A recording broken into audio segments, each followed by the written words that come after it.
Hello friends, मैं हूं अर्जुन। इस वीडियो में बात करेंगे हम रैपिड स्केचेस के बारे में। मैं आपको बताऊंगा शॉर्ट टाइम में स्केचिंग की प्रैक्टिस कैसे करते हैं, हम कैसे जेस्चर और आउटलाइन के बारे में स्केचिंग कैसे कर सकते हैं।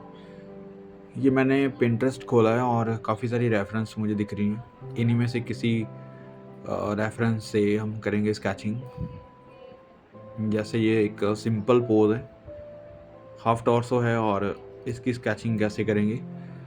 जैसे आपने फेस काफ़ी सारे ड्रॉ किए होंगे, स्केचिंग की होगी फेस की, और वो सिर्फ एक मेथड होता है जिसको आप डिवाइड करते हैं, आईज़, नोज़, लिप्स बनाते हैं। तो यहाँ पे हम उनका इम्प्रेशन देते हैं, यानी कि आप डिटेलिंग में नहीं जाते, आप सिर्फ उसका इम्प्रेशन देते हैं। ऐसे सर्कल्स लगाओ और जस्ट एक एंगल पकड़ में आता है, वो हम यहाँ पे ड्रॉ करेंगे। तो इसमें कोई डिटेलिंग नहीं होती जब भी आप काम करते हैं। और ऐसे लाइन वर्क में करो, जितना भी आप लाइन वर्क में स्ट्रोक में काम करोगे, तो ऐसे ही सिंपल स्केचेस बनाने हैं। जैसे ये ऊपर कुछ भी रखा हुआ है तो उसको आपने डिटेलिंग करने की बजाय जस्ट इम्प्रेशन देना है। इसके ऊपर जैसे ये स्पेस है, उसको आपने ऐसे हल्के से ड्रॉ करना है।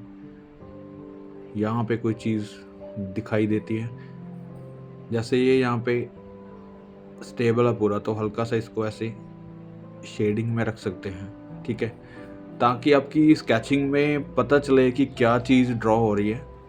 शेडिंग में इसलिए कर रहा हूँ ताकि हल्का सा आपको डेप्थ के बारे में पता चले, नहीं तो प्रॉपर उसको आप लाइन में करो। यहाँ पे किसी भी मेथड की ज़रूरत नहीं होती। जैसे ये लाइन स्ट्रोक्स हैं, तो आपकी लाइंस ऐसे, जैसे मैंने प्रैक्टिस बताई है पिछली वीडियो में, वो बहुत इंपॉर्टेंट होती है। जैसे कैसे भी यहाँ पे स्ट्रोक्स लगेंगे, तो लाइन की जो प्रैक्टिस की हुई है उसी से आप ये ऐसे लाइंस लगा पाएंगे।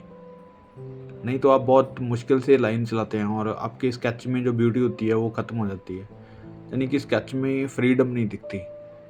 तो कोशिश ये रखो कि आपकी स्केचिंग करने से पहले लाइन प्रैक्टिस हो, आपको पेंसिल चलाने का तरीका, पेंसिल को होल्ड करने का तरीका, कहाँ पे पेंसिल को कैसे पकड़ते हैं, किस तरीके से चलाना है, कहाँ पे कंफर्टेबल आप लाइंस लगा सकते हैं।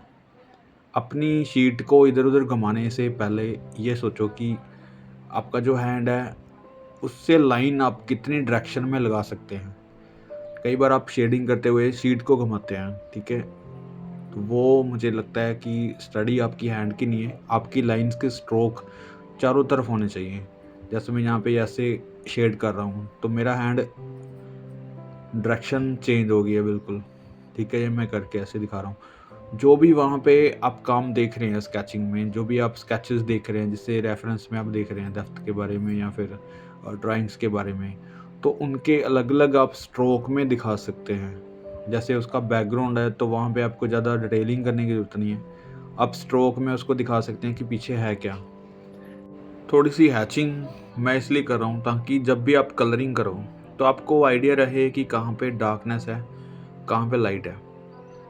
तो ये छोटा सा स्केच है जो हम स्टडी के लिए कर रहे हैं। डिटेलिंग जितनी मर्जी आप दोबारा से इसको ड्रॉ करके दोबारा से इसको कंप्लीट कर सकते हैं, लेकिन इतना ऐसे स्केचिंग में रखते हैं। ऐसे ही काफ़ी सारी और रेफरेंस हैं।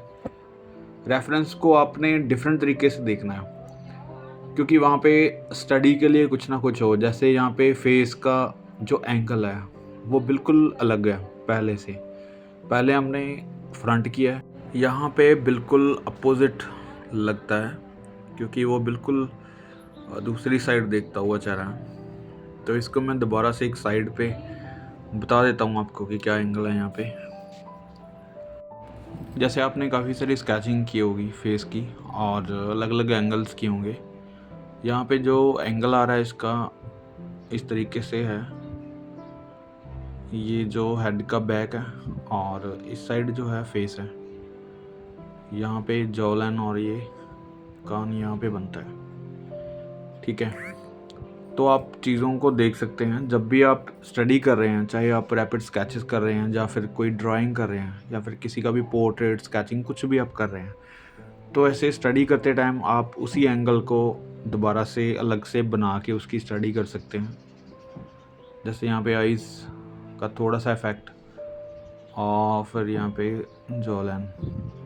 तो इस तरीके से उसको बना के अलग से आप देख सकते हैं, ताकि आपकी स्टडी में कोई कमी ना रहे। आप धीरे धीरे अगर इन चीज़ों की स्टडी भी करेंगे अलग से, तो स्केचिंग और भी आसान होती है। स्केचिंग करने में और भी तरीके जो होते हैं वो भी निकल आते हैं। और आपका जहाँ पे रैपिड स्केचिंग या फिर कुछ भी आप ड्रॉ कर रहे हैं, तो वहाँ पे करेक्शंस हो जाती हैं चीज़ें। जैसे आपने कहा यहाँ पे कोई गलती अगर आपको लग रही है, तो यहाँ पे रिपीट हो रही है चीज़ें, ठीक है।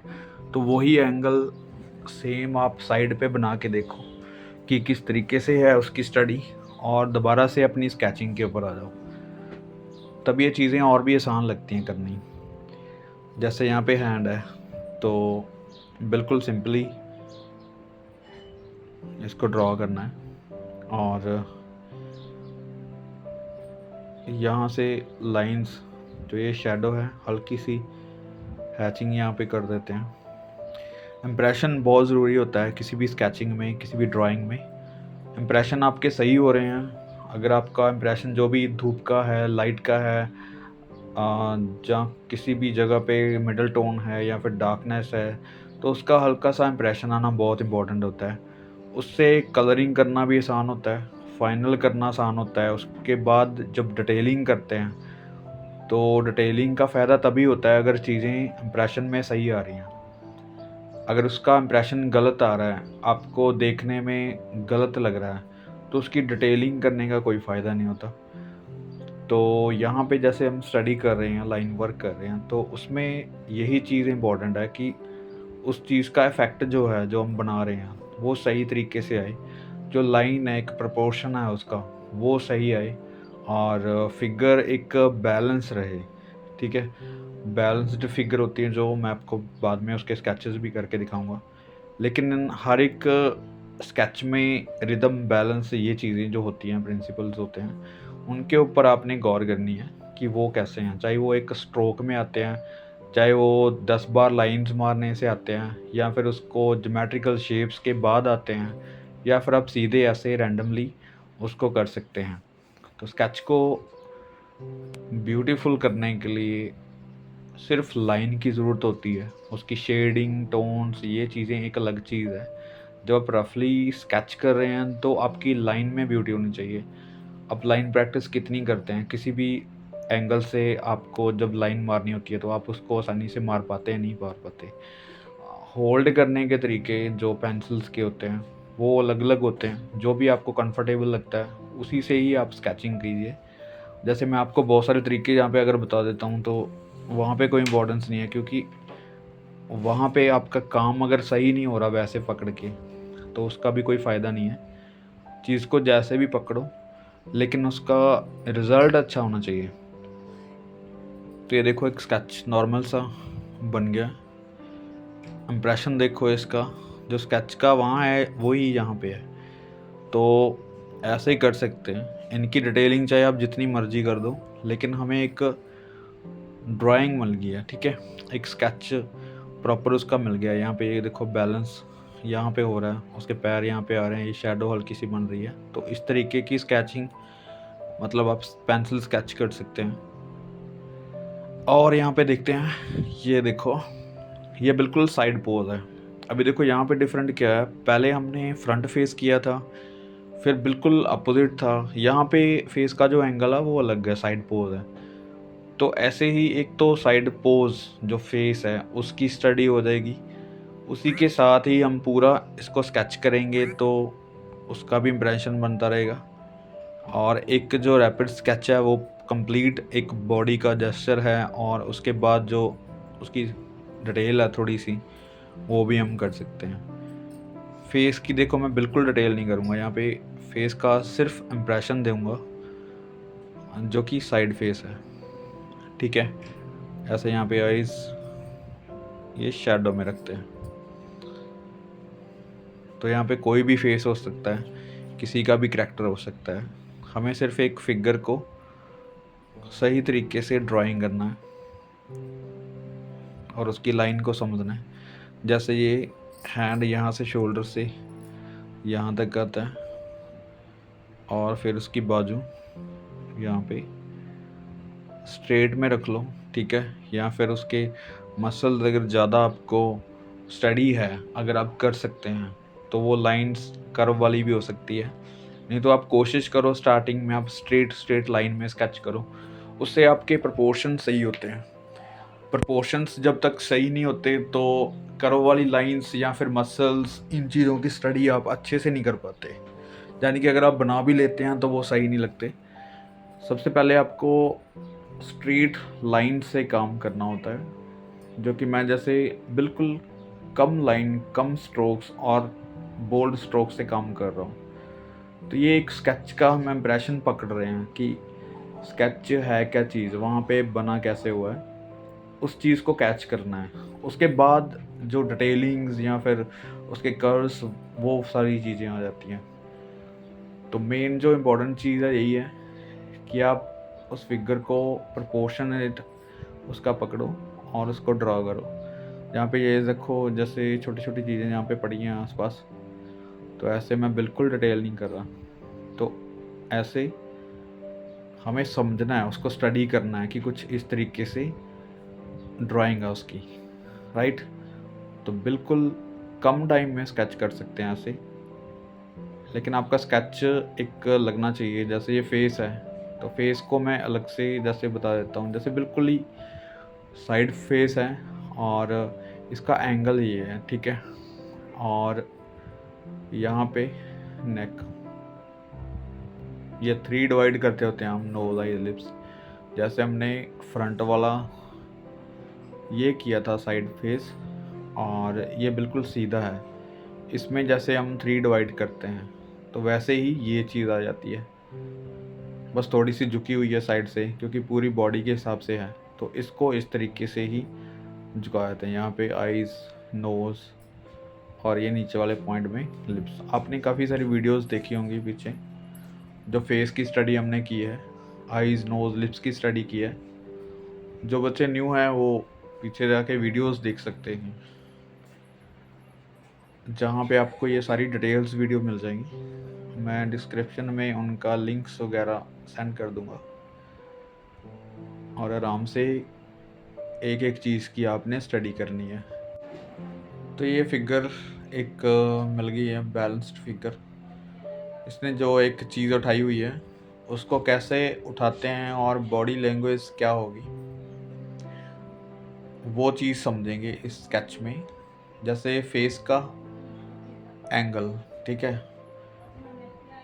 आप किस चीज़ की स्टडी कर रहे हैं उसी के ऊपर फोकस करते हैं, ठीक है। जैसे फेस है तो जस्ट उसका एंगल आप ले सकते हैं, जहाँ पे फीचर्स बनाने की और ज़्यादा उसकी डिटेलिंग करने की ज़रूरत नहीं है, ठीक है। ये चीज़ होगी।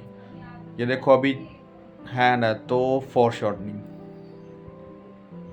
शॉर्टनिंग ये चीज़ होती है। जैसे हमने पिछली वीडियो में सिलेंड्रिकल शेप समझी थी, और जैसे ये चीज़ है, जाते हुए जहाँ उधर से आते हुए ऐसे सिलेंड्रिकल शेप बन जाती है, ठीक है। तो इसी शेप को लेके हम ये बाजू बनाएंगे, जैसे फॉर शॉर्टनिंग में है। तो हर एक एंगल को आपने समझना है। मैं थोड़ा सा ब्रीकी बता रहा हूँ स्केचिंग में। जैसे हमने पहले तो बिल्कुल रैपिड स्केचेस किए हैं, बहुत ही रफ। इसमें मैं आपको थोड़ी सी नॉलेज दूंगा कि कैसे इसको ड्रॉ कर सकते हैं अच्छे से। हालांकि ये भी रैपिड स्केच हैं, लेकिन माइंड में क्या क्या चीज़ें आती हैं बनाते हुए, वो मैं आपसे शेयर कर रहा हूँ। जैसे हर एक चीज़ को आपने टिक कर लिया है, और यहाँ पे शोल्डर है। शोल्डर से फॉर शॉर्टनिंग में जो हैंड आता है यहाँ तक, ठीक है, वही शेप जो हमने साइड पे ली है, समझाने के लिए मैंने आपको बताया। तो वो यहाँ पे क्लियर होती है। यहाँ पे कोई वेट उठाया हुआ उसने, ठीक है, वो कितना बड़ा है कितना छोटा है वो आप समझ सकते हैं, वो रेफरेंस के अकॉर्डिंग आप कर सकते हैं। लेकिन जो पूरा बॉडी की लैंग्वेज है, बॉडी का इम्प्रेशन है, बॉडी का जो बैलेंस है, उसको समझने के लिए, उसको बनाने के लिए ये चीज़ें समझनी ज़रूरी है कि उसने अपने आप को कैसे स्टैंड किया हुआ है। अगर उसने वेट उठाया हुआ तो कितना कस के पकड़ा होगा, उसमें कितना वेट है। जितना ज़्यादा वेट होगा उतनी ही बॉडी का जो झुकाव है वो बढ़ जाता है, उसको उठाते हुए, ये मैं आपको बाद में बताऊँगा। जैसे यहाँ पे लगता है कि कुछ ज़्यादा वेट नहीं होगा इसमें, तो उसने आसानी से अपने फिगर को सीधा खड़ा हुआ है, स्टैंडिंग है, हल्का सा झुका हुआ है, यानी कि उसमें वेट कम है। ऐसे ही जितना भी ज़्यादा वेट उठाओगे आप, उतनी ही मतलब जो बॉडी की शेप है वो अलग तरीके से मूव होती है। वहाँ पे पता चल जाता है इम्प्रेशन का कि इसने कितना ज़्यादा वेट उठाया होगा।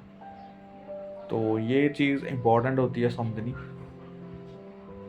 बाकी की ड्राइंग्स जैसे आप करते हैं वैसे ही कर सकते हैं, नॉर्मल स्केच की तरह, बिल्कुल स्ट्रोक्स में। जैसे हल्का सा ये डिज़ाइन है साड़ी का, तो ऐसे उसको दिखा सकते हैं स्केच में। यहाँ पे भी कोई चीज़ उठाई हुई लग रही है, हल्की सी दिख रही है, नीचे तक आप उसको ड्रॉ कर सकते हैं। तो ये एक बिल्कुल रफ सा आइडिया है जैसे आप स्केचिंग करते हैं। ये एक स्केचिंग करने का तरीका है। जो भी चीज़ें आप कर रहे हैं, स्टडी कर रहे हैं, उसमें बिल्कुल सिंपल करके उसको बना सकते हैं। तो ये एक लाइन वर्क जिसको हम बोलते हैं, इस तरीके से स्केचिंग कर सकते हैं लाइन से। उसके बाद आप इसकी डिटेलिंग कितना करना चाहते हैं, कैसे उसकी शेप लेने चाहते हैं डिटेलिंग में, वो ले सकते हैं। अभी कोई और फिगर हम देखते हैं, कोई कंपोजिशन देखते हैं जिसमें 2 या 3 फिगर्स हों और उसको कंबाइन करके कैसे बनाएंगे। जैसे ये ले लेते हैं, काफ़ी बार ये रेफरेंस सामने से गई है और इसको हमने कभी ड्रॉ भी नहीं किया। जैसे कोई भी एक फिगर ले लो, कंपोजिशन के बारे में एक वीडियो भी मैंने बनाई है जिसमें आपको कम्प्लीटली पता लगा होगा कि किस तरीके से हम मैनेज कर सकते हैं किसी कंपोजिशन को। यहाँ पे वही चीज़ है, मैं थोड़ा सा रफली बताऊंगा आपको, शॉर्टकट में बताऊंगा। जैसे कोई भी आपने फिगर ले लिया एक, इसकी फेस का हमने कोई फीचर्स नहीं बनाए, देखो मैंने सिर्फ रेंडर कर दिया, उसको रेंडरिंग कर दिया। और ये बाकी की लाइंस हैं, हम कोई भी शेडिंग वगैरह नहीं करेंगे, लाइंस में रखते हैं। तो ये हल्की सी लाइंस हैं जो आपको प्रोपोर्शन ठीक रखने हैं इसके। बैलेंस अब यहाँ आता है उसका, और यहाँ तक उसके पैर बनेंगे। बीच वाले जो पार्ट हैं डिटेलिंग के हैं, वो आप बाद में कर सकते हैं। पहले आपको हेड से लेके नीचे तक, पैरों तक आपको देखना होता है कि हमारी फिगर जो है, जो हम ड्रॉ कर रहे हैं, वो कहाँ पे बैलेंस कर रही है, उसके एंगल्स कैसे आ रहे हैं। तो एक ही फिगर में काफ़ी सारी चीज़ें नोट करते हैं हम। एक फिगर के अंदर भी एक काफ़ी सारी कंपोजिशंस होती हैं। एक पोर्ट्रेट के अंदर भी बहुत सारी कंपोजिशंस होती हैं, अगर आप समझते हो। तो कंपोजिशन का मतलब ये भी नहीं होता कि आप 2 या 2 से ज़्यादा फिगर्स बनाते हो तो एक कंपोजिशन बनती है। हर एक चीज़ में कंपोजिशन होती है। कलर्स थ्योरी में आप कलर्स करते हो तो उसमें भी एक कंपोजिशन होती है। अगर हम ये फिगर ड्रॉ कर रहे हैं तो एक सिंगल फिगर में भी कंपोजिशन होती है, राइट। तो ऐसे जैसे अभी इम्प्रेशन एक फिगर का हमारे पास हो गया, ये पूरी बैलेंस्ड फिगर बना ली हमने। तो इसके अकॉर्डिंग हमने दूसरी फिगर बनानी। जैसे फ्रंट पे एक है फिगर, तो उसको हमने ऊपर से देख लेना है कि इसकी हाइट थोड़ी सी, बिल्कुल थोड़ी सी ज़्यादा होगी। और जैसे ये चीज़ है तो इसकी कमर से थोड़ा सा ऊपर जाएगी, यहाँ इसको बैलेंस करना है पूरा नीचे तक। तो फीचर्स की बात एक अलग चीज़ है, मैं आपको पहले बता रहा हूँ। जो फेस है उसका एंगल हम ले रहे हैं यहाँ पे, और इसको डार्क कर देते हैं। एक फेस है, और उसके बाद सारा सिलसिला स्टार्ट होता है लाइंस का, एंगल्स का, ठीक है। इसके अकॉर्डिंग हमने सारी चीज़ें देखनी है। जो हमारे पास फिगर है उसी के अकॉर्डिंग ये फिगर बनती जाएगी। यानी कि हमें दिखाना है कि उस फिगर के हिसाब से ये फिगर कितनी बड़ी है, कितनी लंबी है, कितनी चौड़ी है। हमें एक आइडिया मिल गया, एक मैप मिल गया, हम उसी के अकॉर्डिंग दूसरी फिगर क्रिएट कर सकते हैं, बना सकते हैं। और यहाँ देखो एंगल्स जो हैं उसके, यहाँ पे फोल्ड्स वगैरह बनते हैं, ये लाइन यहाँ पे आती है, ठीक है। ऊपर की जो हाइट है इसकी यहाँ पे कवर करती है। तो आपको बहुत ज़्यादा फेसेस, जैसे हमने स्टार्टिंग में स्टडी के लिए किया था कि एक फिगर जो 7.5 फेस की होती है, मतलब फेस का मैप ले लेते हैं। तो उसके अकॉर्डिंग अगर हम सारी फिगर्स देखते हैं तो सारी फिगर्स वैसे नहीं होती जैसे हम पढ़ते हैं, जहाँ हमें सिखाया जाता है वो चीज़, क्योंकि वो एक आइडिया होता है। एक परफेक्ट फिगर को हम उसमें माप लेते हैं, लेकिन फिगर्स का जो साइज़ है वो बहुत अलग-अलग होता है।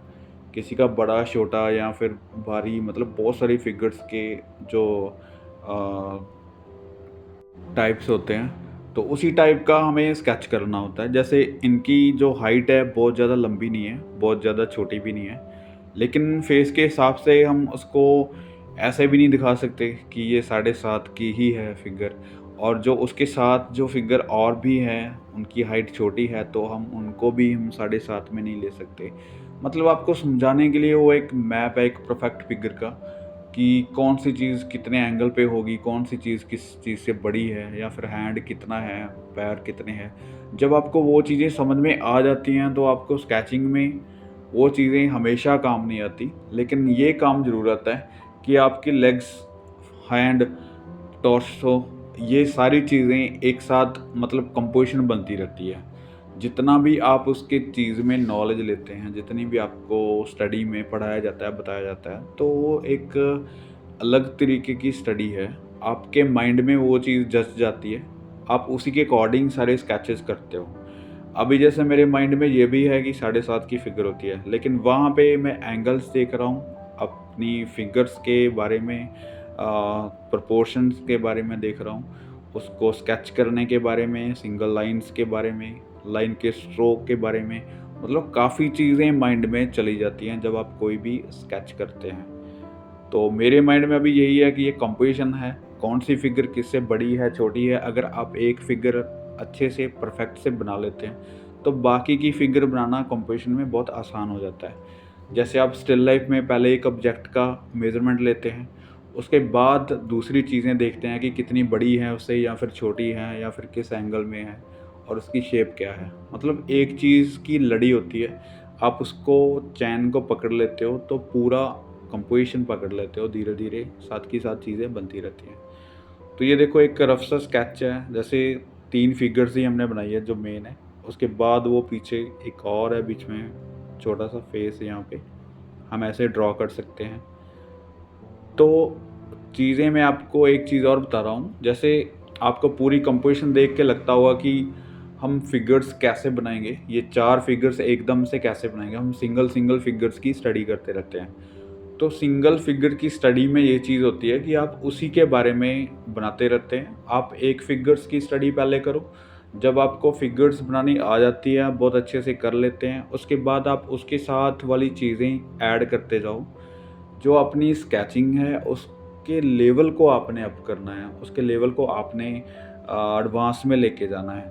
तो ये एक बेसिक सा पॉइंट है, जो आप एक फ़िगर बना लेते हैं तो उसके अराउंड की चीज़ें बनाने स्टार्ट कर दो। अगर आप फ़िगर नहीं बना रहे तो उसको फ़िगर्स ऐसी लो जो उसके पास कोई एलिमेंट्स हो, जैसे सिंगल फ़िगर है, डन। लेकिन उसके पास कोई चीज़ पड़ी हो, या साइकिल हो, या कोई कुछ ऐसा, मतलब एलिमेंट हो उसके साथ, जो कि उसको कंपोज़ करे। उसके साथ हमें कंपोज़िशन क्रिएट करने का टाइम मिलता है।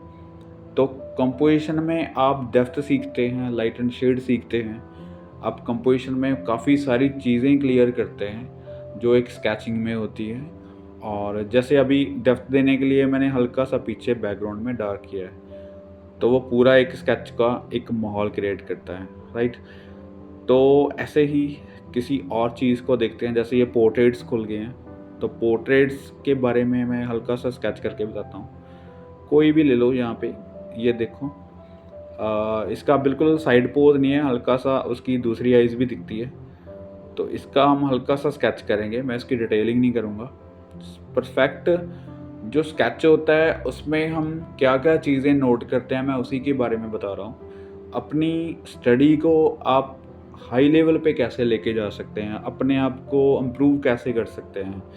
क्योंकि एक चीज़ तो आप करते आ रहे हैं रेगुलरली, आप स्केचिंग करते आ रहे हैं, रैंडमली स्केचेस करते आ रहे हैं, लेकिन स्केचेस में इम्प्रूवमेंट इसलिए नहीं होती कई बार, क्योंकि हम वो स्केच लेते हैं जो हमें खुद चूज़ किया है, ठीक है? कई बार यहाँ पे हम अटक जाते हैं कि हम कंफर्ट ज़ोन जैसे होता है, हम जहाँ पे कंफर्टेबल हैं हम वहीं पे टिके रहते हैं, उस चीज़ से बाहर नहीं आते। हमें बहुत सारी अभी रेफ़रेंस मिली हैं, कितनी सारी रेफ़रेंस ऐसी होंगी जो हमारे माइंड में ये आया होगा कि ये नहीं बनेगी, राइट? हम इसको नहीं बनाते, ये मुश्किल है। लेकिन जो मुश्किल है वो ही अगर कर रहे हो आप, अगर आप किसी मुश्किल चीज़ को पकड़ते हो, सपोज़ करो मैं सोचता हूँ कि ये बहुत मुश्किल होगा, ठीक है? क्योंकि इसमें ज़्यादा डेप्थ नहीं है, लाइट एंड शेड्स ज़रूर हैं लेकिन रिफ्लेक्शंस हैं, हमें बहुत ज़्यादा शेडिंग या हम इसका पूरा करैक्टर्स नहीं कर रहे, हम जस्ट इसका स्केच कर रहे हैं। तो हो सकता है कि मुझे ये मुश्किल लगा हो, इसलिए मुझे लगा कि हम करके देखते हैं दोबारा से। अगर सपोज़ करो आपको बहुत ज़्यादा मुश्किल लग रहा है किसी भी स्केच को देख के या फिर किसी भी रेफ़रेंस को देख के, तो आप उसको ट्राई करके देखो एक बार, आप कितना कर पाते हैं। एक बार अगर आपने स्केच उसका कर लिया, दूसरी बार थोड़ा टाइम दे के उसको फिर से करके देखो। दूसरी बार जब आप करोगे तो काफ़ी चीज़ें पहले से क्लियर होंगी, कुछ आप न्यू चीज़ें उसमें सीख लेते हैं करके। तो ऐसे में आपके पास जो क्वांटिटी पहले थी नॉलेज की, जितनी आप नॉलेज पहली बार उसको स्केच करके ली है, अब उससे डबल हो गई है क्योंकि आपने दोबारा से फिर से उसको ट्राई किया है। अगर आप फिर से एक बार उसको तीसरी बार या 4 बार उस स्केच को रिपीट करते हैं, अपनी स्केच बुक के ऊपर बनाते हैं, तो आप 6-7 बार करके उसको इतना ज़्यादा रट लेते हैं, मतलब उसको बहुत आसानी से कर पाते हैं। जैसे आप रेफ़रेंस को भी साइड में रखोगे और बहुत सारी चीज़ें अपने आप से भी उसकी बना लोगे। तो ये मैं इसलिए कह रहा हूँ क्योंकि आर्ट में यही चीज़ इम्पोर्टेंट होती है। हम जो मुश्किल चीज़ें लगती हैं हमें, हम उसको छोड़ देते हैं। हम सोचते हैं कि हमें जो आता है, हम वहीं पे घूमते रहते हैं और ये हमसे बनेगा नहीं, ये बहुत रेयर है कि हम जो नहीं बनता वो बनाते हैं। हमें जो आ रही हैं चीज़ें हम उन्हीं को रिपीट करते रहते हैं। तो यहाँ पे निकलना होता है क्योंकि जो चीज़ बन रही है उसको छोड़ना नहीं है, उसको साथ रखना है। जो नहीं आती हमें उसकी तरफ जाना होता है, ठीक है? तो ये इस तरह की प्रैक्टिस है, जो आप बार-बार करोगे उतना ही ज़्यादा आर्ट में इन्वॉल्व हो जाओगे, उतना ही ज़्यादा आर्ट आपके नज़दीक आएगी। अगर आप किसी रेफ़रेंस से डर रहे हैं, तो रेफ़रेंस अगली बार भी वहीं पे खड़ी है क्योंकि आपने तो उसको बनाया नहीं कभी, आपने उसको बना के देखा नहीं कभी, तो चैलेंज वहीं पे खड़ा है। अगर आप स्केच बुक पे करते हैं, कुछ लाइन्स उसके बारे में बनाते हैं या फिर रफ़ली कुछ भी उसके बारे में, अगर गलत बनता है, कितना गलत बनता है, उसको एक बार बना के छोड़ दो। दूसरी बार बनाओगे तो आपको पता होगा कि आपने कितनी हद तक किया था और आप इस बार किस हद तक करने वाले हो। तो ये चीज़ें बहुत इम्पोर्टेंट होती हैं स्टडी के लिए।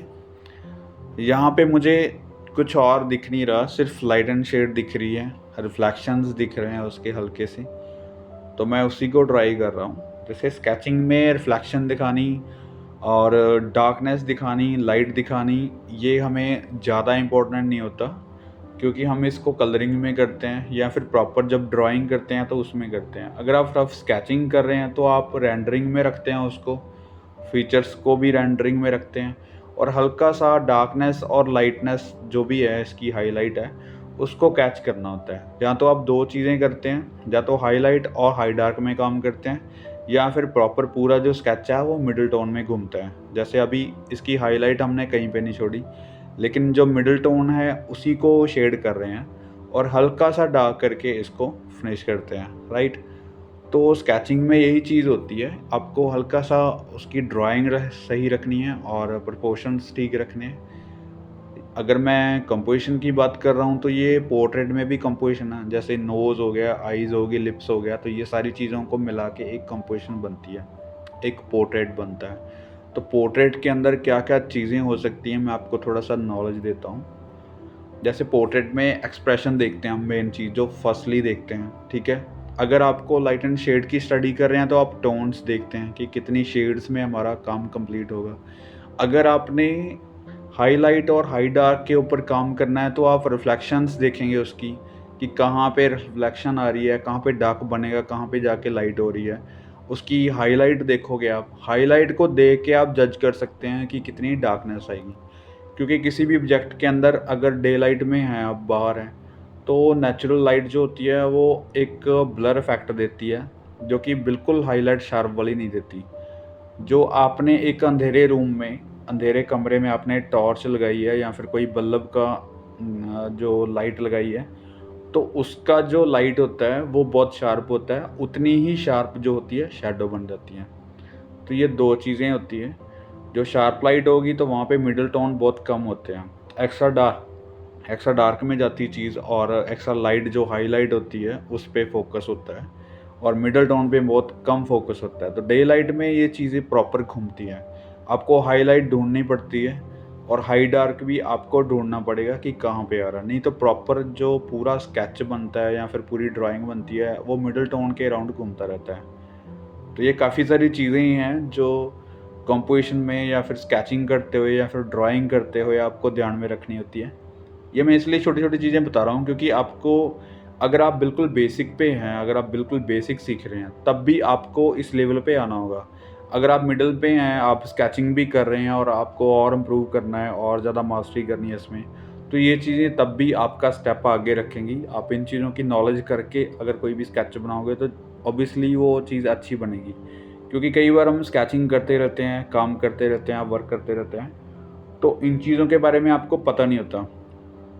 जब इसके बारे में पता नहीं होता तो स्टडी हो रही होती है, हमें ज़्यादा नॉलेज मिल ही नहीं पाती, हमारी जो ग्रोथ है वो नहीं हो रही होती। अगर हम छोटी सी चीज़ को सोच के करेंगे, पहले अपने माइंड में रख के करेंगे तो काफ़ी चीज़ें उसमें सीख पाएंगे। जैसे ये है स्केचेस, इसको सिर्फ लाइन में रखते हैं, इसमें कोई लाइट एंड डार्क शेड्स नहीं करेंगे।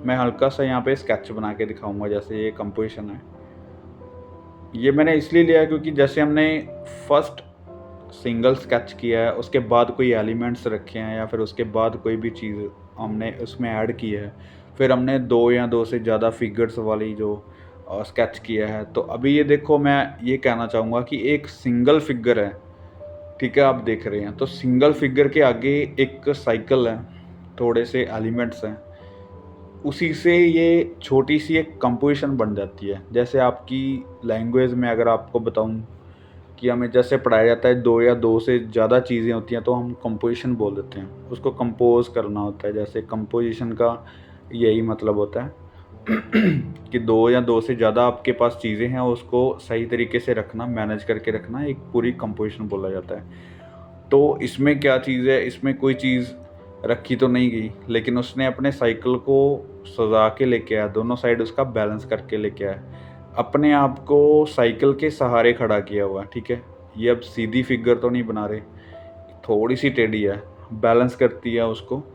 यानी कि जो बॉडी का पार्ट है, जो बॉडी है वो साइकिल पे थोड़ी सी डिपेंड करती है, राइट, और जो साइकिल है वो पूरा बॉडी के ऊपर डिपेंड करता है। यानी कि दोनों एक दूसरे का सहारा बने हुए हैं, ये कंपोजिशन है यहाँ पे। तो ये समझने की चीज़ें हैं।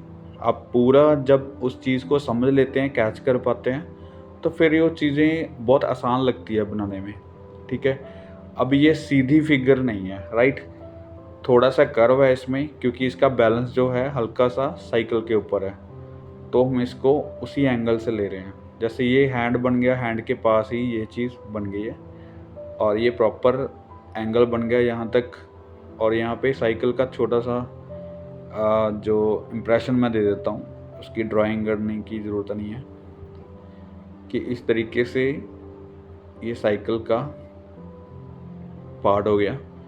और उसके बाद ये यहाँ पे दूसरी साइड भी कुछ रखा हुआ है, उसको रख लिया है, ठीक है। इसी तरीके से एक चीज़ पहले ऊपर की हमने बनाई है, उसी के साथ ही बाकी की चीज़ें भी मैनेज हो रही हैं धीरे धीरे, उसमें भी हम काम कर रहे हैं। और जैसे ये है, अभी ये देखो प्रॉपर ये चीज़ घूमती है, यहाँ पे लेग्स ये वाली हल्की सी यहाँ, और ये फोर शॉर्टनिंग में चली गई यहाँ पे मैं बता देता हूँ थोड़ा सा। फोर शॉर्टनिंग ये चीज़ है, जैसे ये घूमती है यहाँ से ही उस साइड, ठीक है। तो यहाँ पे पैर आ जाता है, पैर का एंगल क्या होगा, आप कभी भी स्केचिंग करते हैं, अगर आप न्यू है स्केचिंग में, तो मैं आपको स्केचिंग के बारे में इतना बताऊंगा कि फीचर्स की स्टडी, एंगल्स की स्टडी हल्की सी, फोरशॉर्टनिंग कैसे बनती है, और उसके बाद लेग्स की स्टडी, हैंड्स की स्टडी, ठीक है। ये एक अलग तरीके से अगर आप अलग से करते हैं तो यहाँ पे आपको कोई भी मुश्किल पैदा नहीं होगी, क्योंकि यहाँ पे आके आपको पैरों के एंगल्स नहीं पता होता, पैर की ड्राइंग्स नहीं पता चलती, तो यहाँ पे आप सीखने की स्टार्ट कर देते हैं कि यहाँ पे पैर आ गया, यहाँ पे हम करके देखते हैं कैसे बनेगा। तो मैं ये कहूँगा कि पहले ही पैरों की स्टडी 2-4 एंगल्स करके देख लो, जैसे सीधे हैं, ठीक है, और उस साइड जा रहे हैं या टेढ़े हैं, दोनों साइड हैं, मतलब 4-5 एंगल्स जो कॉमन है वो आप करके देखो। उसके बाद धीरे धीरे बाकी के एंगल्स भी आप स्केचिंग में कवर करते रहते हैं। तो मतलब एक बेसिक जो है वो पता होना चाहिए, लेग्स का, हैंड्स का, इस तरीके से। जैसे मैंने यहाँ पे हैंड्स का हल्का सा इंप्रेशन दिया है, तो उसके बारे में आपको पता होना चाहिए। साइकिल यहाँ पे फोर शॉर्टनिंग में आ जाता है, जैसे आगे है पर्सपेक्टिव में छोटा है उसका टायर, पीछे हल्का सा बड़ा है। यहाँ पे डिटेल करने की ज़रूरत नहीं, एक इम्प्रेशन दे देते हैं। और एक जो फिगर का इम्प्रेशन है पूरा, कि उसने बैलेंस साइकिल के ऊपर थोड़ा सा किया हुआ है, साइकिल उसके सहारे से खड़ी हुई है, उसने साइकिल को भी पकड़ा हुआ और अपने आप को भी उसके ऊपर जो थोड़ा सा बैलेंस उसके ऊपर किया हुआ है। तो ये चीज़ ज़रूरी है समझना, दोनों चीज़ों का कनेक्शन समझना बहुत ज़रूरी है। तो जैसे अभी लाइंस के बारे में है, लाइंस के साथ ही हमने ये पूरा स्केच किया है। तो हल्का सा आपने इसको शेड कर सकते हैं अगर आपका मन है शेडिंग का, नहीं तो ये लाइन स्केच में रखो। लाइन आपकी जितनी स्ट्रॉन्ग होगी उतने ही स्केचेस अच्छे बनेंगे, उतना ही ज़्यादा सिंपल होंगे। और जो आपकी स्टडी है पेंसिल चलाने की, जो डेली आप करते हैं, सर्कल्स लगाते हैं, लाइट एंड डार्क चलाते हैं, तो उसी से स्केच की ब्यूटी बनती है, आपको ज़्यादा काम करने की ज़रूरत ही नहीं। अभी जैसे प्रॉपर इसके पीछे जो कंपोजिशन है उसको हल्का सा हम बना सकते हैं। थोड़ी सी पर्सपेक्टिव लाइंस देके मैंने छोड़ दिया है, तो उसको कंप्लीट भी कर सकते हैं बाद में। लेकिन आपको ये नॉलेज ज़रूरी है कि आपकी कंपोजिशन कहाँ पे है, ये जो भी हमने बनाया फिगर वो कहाँ पे स्टेबल है, किस जगह पे रुका हुआ है। तो इतना हम स्केच कर सकते हैं।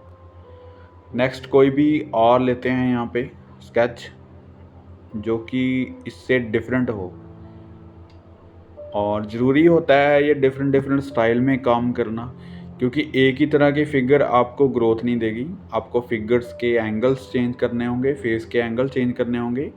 मुश्किल स्केचेस जो हैं वो एक बार कोशिश करो बनाने की। जैसे ये बैलेंस है पूरा, इसके ऊपर जो भारी इसने कुछ उठाया हुआ है, ठीक है, तो उसको हम कैसे बना सकते हैं। सबसे पहले तो हमने देखना है कि बॉडी कहाँ तक जा रही है, उसका टॉर्सो कैसे जा रहा है। ये उसका टॉर्सो हो गया। उसके बाद इसकी बाजू होगी, जो यहाँ से हैंड है, और फिर उसका जो एंगल है जो भी होगा, और ये चीज़ है जो उसने कुछ उठाया हुआ है यहाँ पे, ठीक है। उसके बाद मैं आपको बताता हूँ इसने बैलेंस कैसे रखा होगा। ये हैंड, इसको कवर करते हैं पहले। ये आगे को हैंड हो गया, यहाँ पे कुछ पन्ना सा है उसको छोड़ देते हैं, मैं सीधी बाजू बना देता हूँ। यहाँ पे शोल्डर, यहाँ पे ये चीज़, और ऐसे, और यहाँ तक उसका टॉर्सो। अब देखो यहाँ से बैलेंस कैसे किया होगा, ठीक है। ये चीज़ यहाँ तक, फिर ये यहाँ, ठीक है। थोड़ा सा पैर उसने ऐसे किया हुआ है। दूसरा पैर इसने इसके बाहर से बैलेंस किया हुआ पूरा, इसका वेट जो है इसके पैर के ऊपर है, ठीक है। तो अभी देखना क्या है कि उसको कंप्लीट कैसे कर सकते हैं। जैसे ये चीज़ होगी, और ये यहाँ तक, ठीक है। और इसको हल्का सा रेंडरिंग कर देते हैं। उसके बाद ये चीज़ है,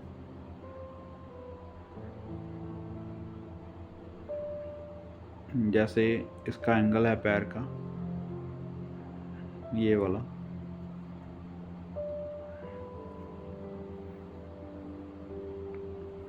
ये बना सकते हैं।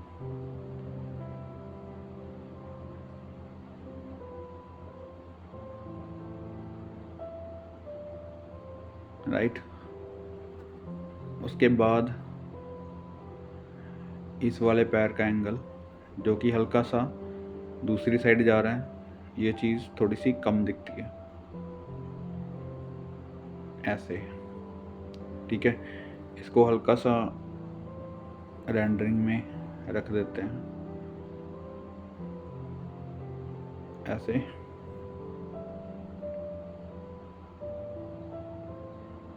तो अभी देखो बैलेंस लग रहा है इस फिगर का प्रॉपर।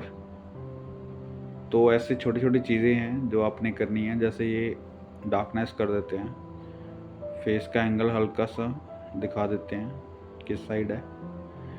तो ये है एक छोटा सा स्केच। इसी के अकॉर्डिंग हम सारी फिगर्स को मैनेज कर सकते हैं। जैसे कोई भी बैलेंस वाली फिगर है तो इस तरीके से बना सकते हैं। पहले उसका बैलेंस देखना होता है, फिर उसके एंगल्स चेक करने होते हैं, उसके बाद आपने उसकी डिटेलिंग पे जाना है, फाइनल लाइन पे जाना है, राइट। तो ये एक तरीका है स्केच करने का बैलेंस फिगर का। मैं आपको जेस्चर बताता हूँ किसी भी फिगर का। जैसे ये है बच्चे का, मैं एक हल्का सा बताता हूँ कि इसी जेस्चर को हम किस तरीके से मैनेज कर सकते हैं। सिर्फ हल्का सा जेस्चर बताता हूँ कैसे ले सकते हैं। जैसे ये फेस का हो गया, ये टॉर्सो हो गया, यहाँ ये चीज़, ठीक है।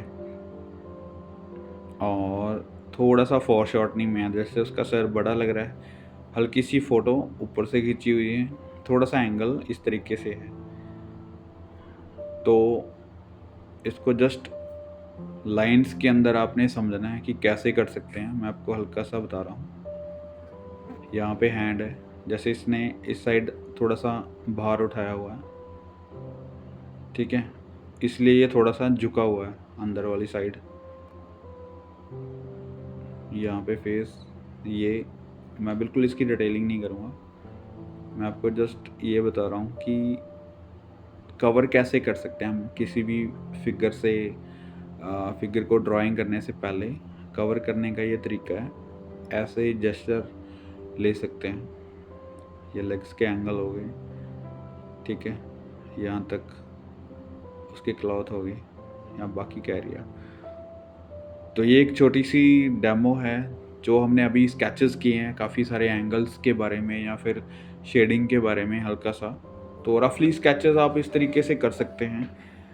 काफ़ी ज़्यादा इम्प्रूवमेंट होगी अगर आप डिफरेंट स्केचेस करेंगे, डिफरेंट एंगल के करेंगे। और ये बैलेंस वाली फिगर बहुत इंपॉर्टेंट होती है। ऐसे आप स्केचिंग करके देखो, आपको काफ़ी ज़्यादा इम्प्रूवमेंट मिलेगी अपने वर्क में। उम्मीद करता हूँ इस वीडियो से आपको काफ़ी चीज़ें क्लियर हुई होंगी स्केचिंग के बारे में, लाइंस के बारे में। Thank you so much for watching this video.